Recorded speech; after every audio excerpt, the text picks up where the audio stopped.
E eu quero trazer um assunto bem interessante aqui que pode mexer com a vida de muita gente, principalmente daqueles que já são microempreendedores individuais ou aqueles que gostariam de fazer parte dessa categoria, mas que têm um faturamento acima de R$81 mil.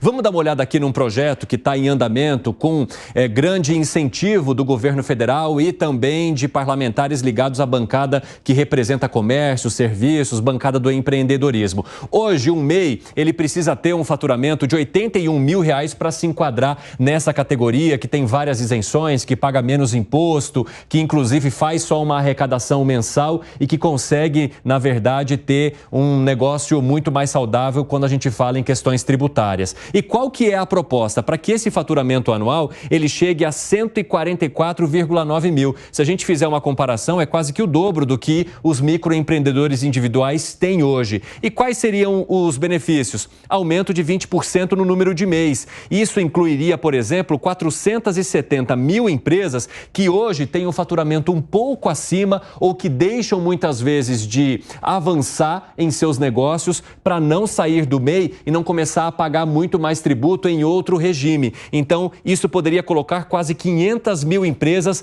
dentro dessa proposta se esse limite de faturamento aumentar. Isso já estava parado ali no Congresso faz um tempo, agora o governo provavelmente queira retomar essa discussão com o apoio também daqueles parlamentares que entendam e que representem essas categorias. Mas eu queria colocar algo crítico aqui para vocês. A gente está falando de uma notícia muito boa para parte da população, principalmente desses empreendedores que ajudam tanto a impulsionar a nossa economia. Mas a gente está falando também de um governo que está se ancorando em arrecadação. Já colocamos isso várias vezes por aqui. Qual seria o impacto também e de que forma que o governo deveria equilibrar a situação para conceder esse benefício às pessoas que estão há muito tempo sem esse reajuste, mas de alguma forma também não prejudicar as contas públicas, Gani? Então, a medida é ótima, né? Porque ela faz com que essa classe tão importante de pequenos empresários pague menos tributos e isso tem um impacto sobre a renda, sobre o emprego. Agora, não tem milagre, o governo vai deixar de arrecadar.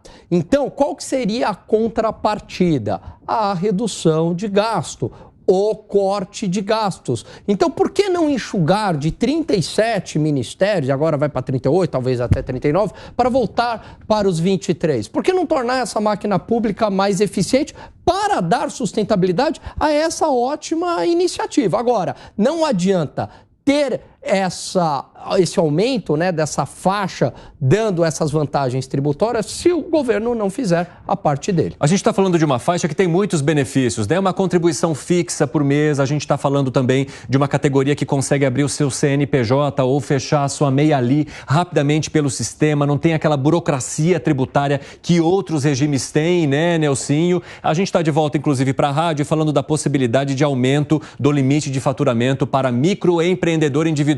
Você que nos ouve pode passar de 81 mil para 144 mil anuais. Fala, Nelsinho. Eu não sei, na verdade, se o impacto na arrecadação vai ser tão grande assim, Evandro. Justamente porque quando a gente muda essa faixa de 80 para 140, a gente tem um incentivo, aliás, um desestímulo a sonegação. Porque tem muita gente, muito MEI, que vai chegando perto do 80 mil, ele já vai parar de cortar a nota, já deixa de declarar e fica uma parte na formalidade e outra parte na informalidade. E aí eu acredito que com essa adequação na faixa, a gente vai ter um maior número de pessoas cortando a nota certinho, emitindo nota e declarando, e claro, pagando os seus impostos. Talvez isso não impacte tanto assim na arrecadação do governo. Agora, a gente está falando, por exemplo, que dentro dessa proposta, se a gente dividir anualmente, o MEI passaria a ter, então, um rendimento mensal de 12 mil, 12, tantos mil. E aí a proposta que se tem é, aqueles que passarem de 81 até 144 mil começam a pagar 1,5% desses 12 mil. Isso poderia gerar ali um faturamento, né, na verdade, um pagamento de R$ 181,14 por mês, o que já é infinitamente menor do que se paga em outros regimes tributários, né, Fábio Piperno? A medida é excelente. Então, hoje, por exemplo, o teto para ficar na MEI é algo em torno de R$ 6.800. Exatamente. Aumentaria para 12.300. É, 6.750, Piperno, para a gente arredondar o número direitinho. Perfeito. Então, ótimo aí para os milhares, para centenas de milhares de pessoas, de microempresários que estão nessa faixa, eles vão passar a ganhar mais e o governo vai arrecadar mais, por 2 motivos. Primeiro, esse que o Nelson citou, e segundo, hoje saiu um dado no Globo.com de uma pesquisa que o próprio governo fez, que é algo extremamente preocupante. Esse ano já foram fechadas cerca de 400 mil empresas no Brasil e do fim de 2021 para cá, esse número bate em cerca de 800 mil empresas. É verdade. Majoritariamente pequenas e médias empresas que, obviamente, não conseguem resistir a custos, a própria realidade do mercado, reflexo ainda da pandemia e tal. Então, é uma chance a mais de que esses microempreendedores garantam a sua sobrevivência. Agora, Gani, por que a arrecadação é uma preocupação para você? Eu não percebi essa mesma preocupação nos comentários de ambos os nossos colegas aqui. Porque o governo está com um problema fiscal, ele tem que fechar as contas públicas. Vai arrecadar mais. Então, não, pode arrecadar mais, é isso que eu ia complementar no meu comentário aqui.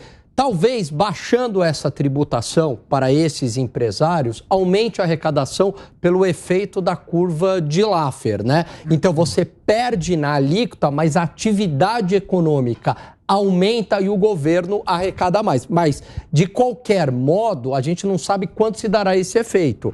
De qualquer modo, o governo também tem que atacar o gasto público, né?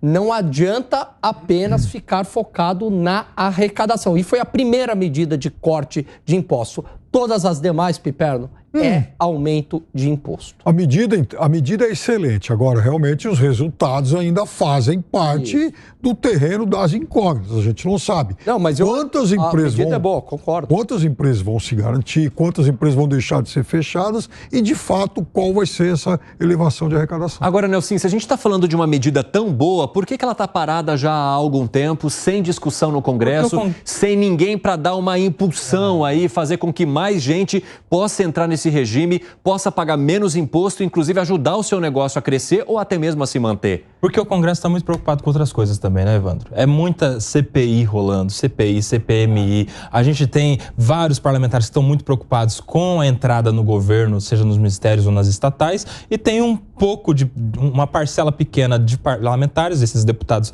dessas frentes de empreendedorismo, que estão, de fato, fazendo o que se espera de um legislador, criando projetos que vão em benefício do cidadão. Piperno.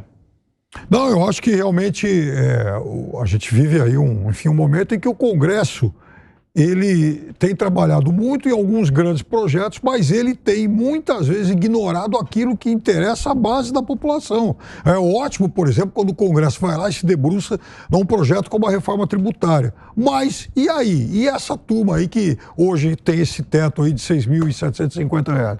Não se debruçou em relação à reforma tributária porque tratorou em uma semana, eles nem sabiam no que eles estavam votando.